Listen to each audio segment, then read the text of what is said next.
नमस्कार दोस्तों, जितने लोग भी इस वीडियो को देख रहे हैं आप सभी को तहे दिल से स्वागत है। दोस्तों आज के इस वीडियो में हम बात करने जा रहे हैं भोजपुरी के सुपरहिट गायिका खुशबू उत्तम जी के बारे में। तो हाँ दोस्तों, मैं बताऊंगा कि खुशबू उत्तम जी पटना की रहने वाली है दोस्तों, और खुशबू उत्तम जी का बहुत ही अच्छे सॉन्ग आ रहे हैं दोस्तों। कुछ रिकॉर्डिंग पीस यानी उनके गाना जो रिकॉर्ड हो रहे हैं दोस्तों, उस टाइम के कुछ पिक वायरल हुए हैं, जिसमें खुशबू उत्तम जी और परवीन उत्तम और एक शकल बलमुआ जी हैं, जिन दोनों का गाना शूट हो रहा है दोस्तों। उस गाने को शूटिंग यानी रिकॉर्डिंग के दौरान ही फ़ोटो लिया गया है।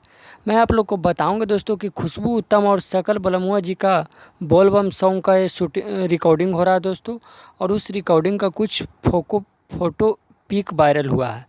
और इस वीडियो के माध्यम से मैं आप लोग को बताऊंगा कि कुछ ही समय में खुशबू उत्तम जी और शकल बलमुआ जी का बहुत ही अच्छा बोलबम सॉन्ग आने वाला है, वो भी खुशबू उत्तम जी के ऑफिशियल यूट्यूब चैनल पे।